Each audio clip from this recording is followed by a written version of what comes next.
How is it going, Databytes? No Data here, and welcome back to another episode of Roblox Assassin. This is a competitive server once again. I'm playing on it, and in this episode we're going to be talking about competitive mode, specifically the competitive leaderboard. The competitive leaderboard, this is the bread and butter of competitive mode, guys. Everybody wants to get on this leaderboard, and the top 100 get the Elegant Blade. It is a very good exotic knife, super high in demand. A lot of people want it, and if you get in the top 10, you end up getting the Champion Blade. This is the rarest knife in the game so far. There's only like 39. After this competitive season, there's going to be 49, but they're really not a lot. They're super rare. And you probably clicked on this video because you want to learn how to get on the competitive leaderboard. So in this video, I'm going to give you guys some tips and tricks on how to get in the leaderboard, the top 100 and the top 10. Wow, no data, you copycat. Assassin Mike and Weirdbread 2003 already did a video on this. Why don't you make some original content for once in your life? Okay, first of all, I do make original content on videos that are not this, so maybe you should go check those videos out. And yes, Mike and Weirdbread already made a video on this, but I want to make one myself because I want to put some input into it. And okay, how do I put this without like throwing shade at Mike and Weirdbread, because they are both awesome and you should really check them out. They both have really good guides on how to get competitive points and how to get on the leaderboard, so you guys should check them out. But the thing is, neither of them have actually been on the leaderboard themselves, or at the very least they never got a champion blade themselves. And again, I'm not saying, oh, don't listen to Mike and Weirdbread, they suck, you guys should listen to me instead. I'm not saying that at all, guys. But, you know, I'm the one who has the champion blade, and, you know, they can give tips, and they're really good. You should check them out. Weirdbread did a really good guide on Elegant Blade, but they don't have the actual first-hand experience as to what it's like to actually get the Champion Blade. So yeah, they can give tips, but they don't know what it's actually like.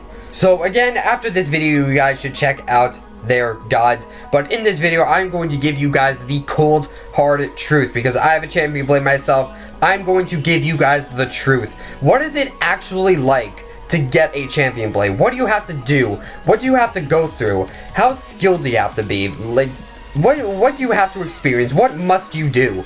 And also, I was going to make a video on how to actually win a lot of rounds in Assassin and get a lot of kills, and competitive mode just so happened to roll around, so this is actually kind of convenient for me. So, but yeah, guys, if you're hyped for this video, then be sure to leave a like on this video. It really helps out a whole lot. It definitely helps out, and I'm going to give you guys my experience as to what it's like to get the Champion Blade.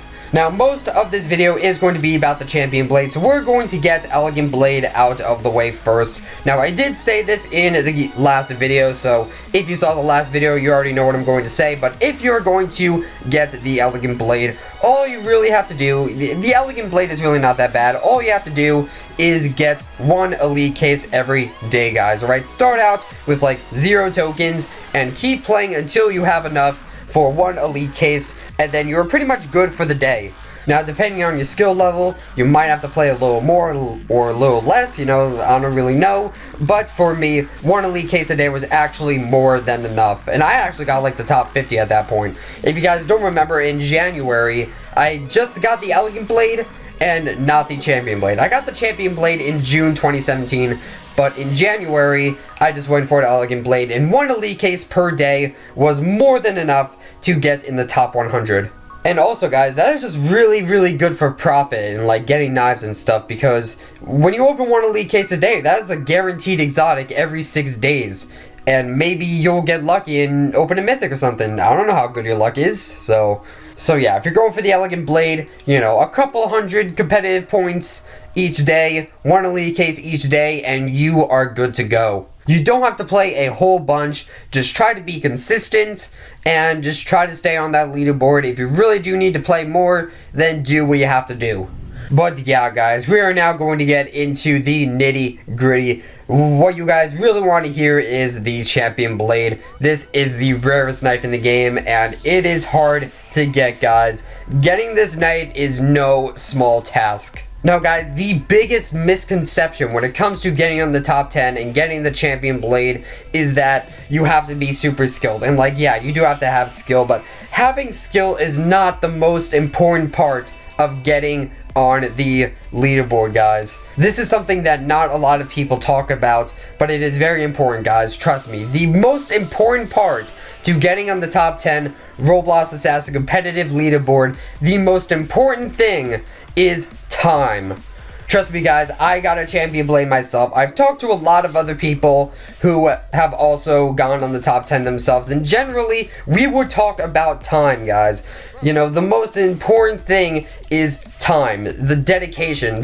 You have to actually play to get on the leaderboard, because only 10 people can get in the top 10. You know, if you're thinking about getting the champion blade, do not ask yourself, do I have enough skill to get the champion blade? Ask yourself, do I have enough time to get the champion blade? Because getting the champion blade takes a lot out of you. You have to play constantly, and I'm talking constantly, because again, only 10 people can get it per month or per season.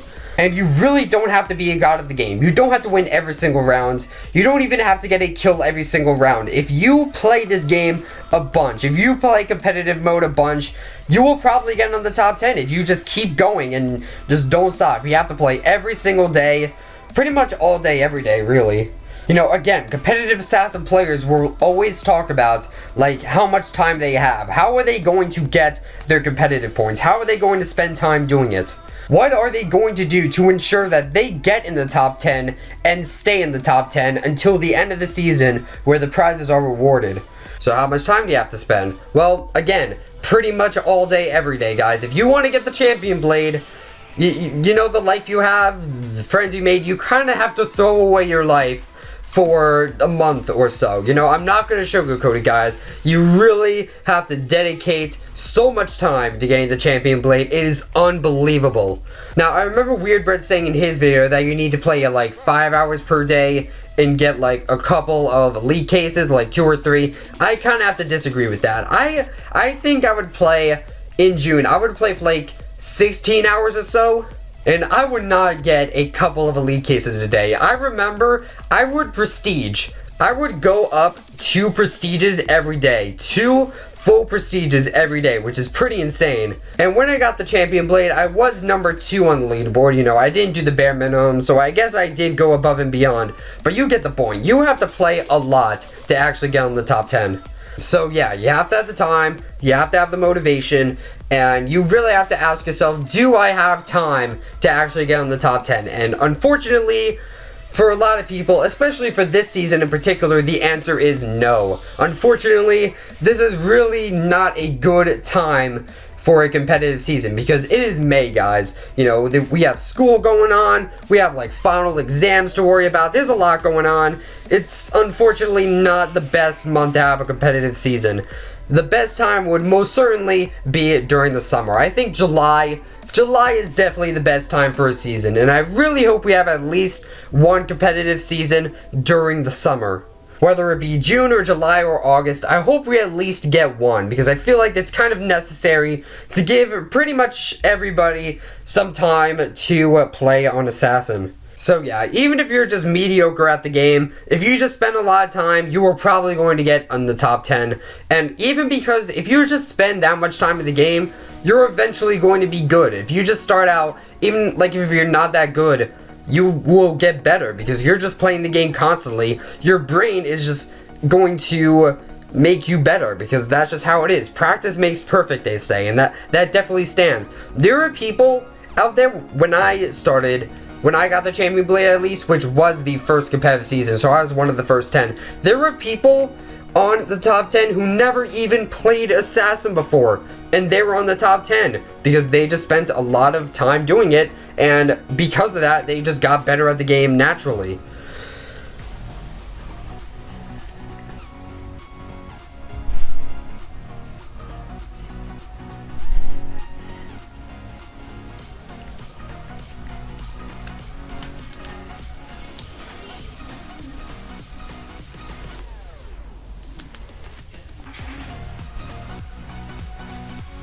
But anyway, guys, that's going to lead me on to my next point. This is a big mistake that a lot of competitive players make.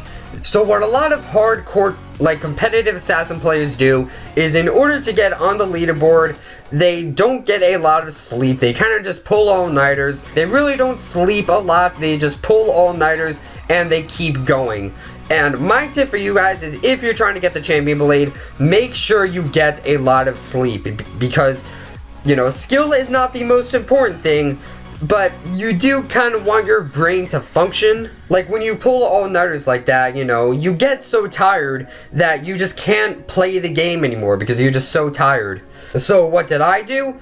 Well, I remember when I was trying to get the champion blade, I would play the game from 10 a.m. I would wake up at 10 a.m. I would get on the game, and I would play from like 10 a.m. to like 1:30 a.m. Obviously, you would have a couple of meals in between, you know, have lunch, have dinner, you know, don't starve yourself, make sure you eat. So yeah, I would play from like 10 a.m. to 1:30 a.m. so that I would get ready for bed for like half an hour and then be asleep by 2 a.m. And then I would wake up at 10 a.m. and, you know, do that, so I would get 8 hours of sleep each day, and then that would be 16 hours in playing Assassin.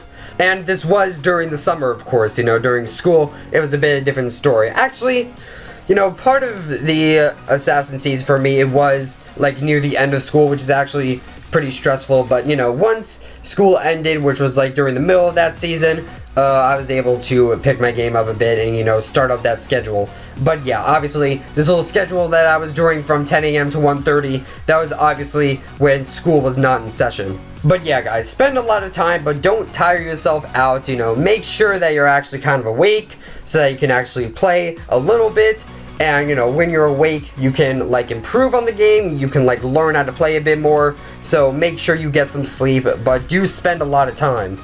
And, you know, you are going to have to deal with a lot of stuff, alright? You are going to have to deal with, like, haters. You know, once you're on the leaderboard, a lot of people are going to recognize you.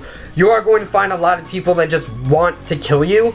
Like, I remember that was a huge complaint from the #1 player in June when I was trying to get the champion blade. A lot of people would just try to kill him, even though they're like the wrong player, like they're not their target or assassin. They would just try to kill them, and that would basically throw them off, because, you know, you would have to fight back because you don't know if he's your assassin or not, and then you would get the wrong player, and then your actual target or assassin would kill you. So it is kind of annoying, you know, if you're trying to play competitively. So you will have to deal with that once you're on the top 10, because you will be getting recognized a lot, and people are just gonna try to kill you. It's a pride thing, really. And you are going to have to deal with a lot of campers and a lot of skilled people, but, you know, if you keep trying, you will make it in the end. And it is overall a very, very stressful job to get on the top 10, but you really have to let that stress just motivate you. You know, if you're stressed, you gotta keep going. You gotta get on that top 10, and don't let anybody stop you. So yeah, that's pretty much everything I have to say experience-wise. Again, time is the most crucial thing. Skill is also pretty crucial, but if you spend a lot of time, you will get a lot of skill. And just make sure you have like a good schedule for yourself so that you can sleep and you can eat and all that stuff, and, you know, just don't give up. And that is pretty much everything I have to say about the champion blade experience-wise. But now I'll give you guys a couple of pointers as to how to actually get competitive points and, like, get good kills and whatnot. Now, Assassin Mike said in his video that you should be really passive, you know. Don't camp. He didn't say to camp. Camping is actually very bad in competitive mode, because you will be dealing with a lot of people that, like, know the camping spots, and I'll get into that in a little bit.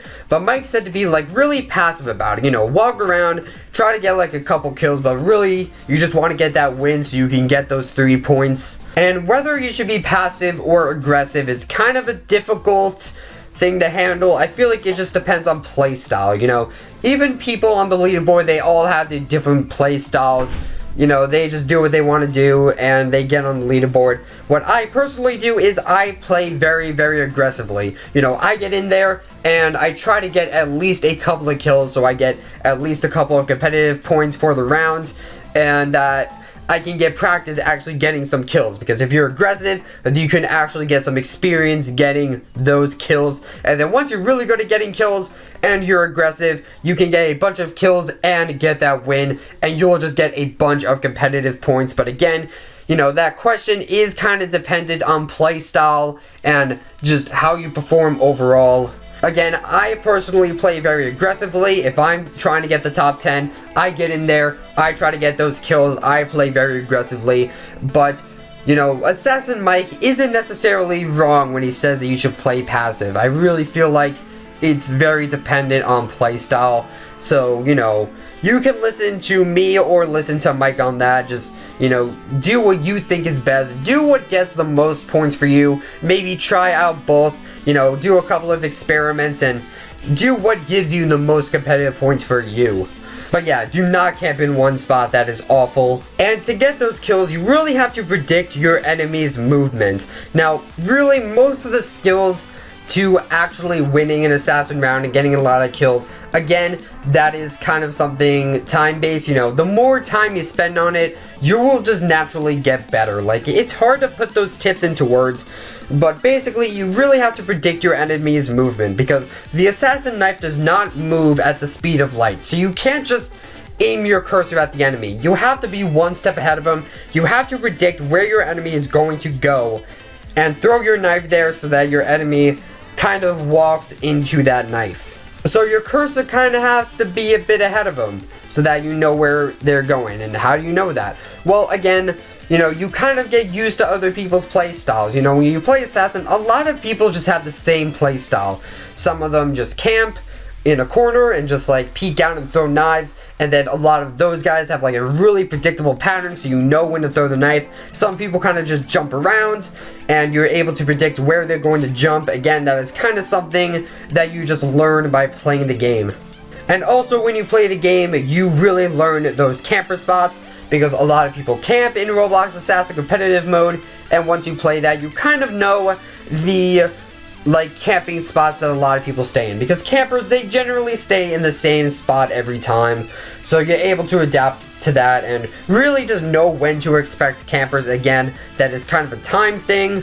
And knife wise, I'd say the best knife to use in competitive mode is Candy Blade, guys. Candy Blade moves very fast, and it is a giant candy cane, so it has a huge hitbox. So if you happen to have a Candy Blade, you should definitely be using that at all times if you're trying to get the Champion Blade, because Candy Blade is very, very helpful because of the huge hitbox. Another good knife is Flame Mace. If you have Flame Mace, that is also very good, so try to use that very often. And that is pretty much it for this video, guys. I hope this guide really helped you guys to get on the leaderboard. Now, I'm not really expecting somebody to watch this video and get on this May top 10 all of a sudden, but I really hope this helps for like future seasons. So like maybe once the next season comes around, somebody who watched this video will hopefully get on the top 10. So yeah, guys, that's pretty much it for this video. I hope I have helped. You know, I really tried to give you guys my personal experience when I got the Champion Blade and try to make it as real as possible. So don't forget to like, comment, subscribe, and those other things that YouTube people do. If this guide helped you, be sure to leave a like, and I will see you guys in the next video. Toodles!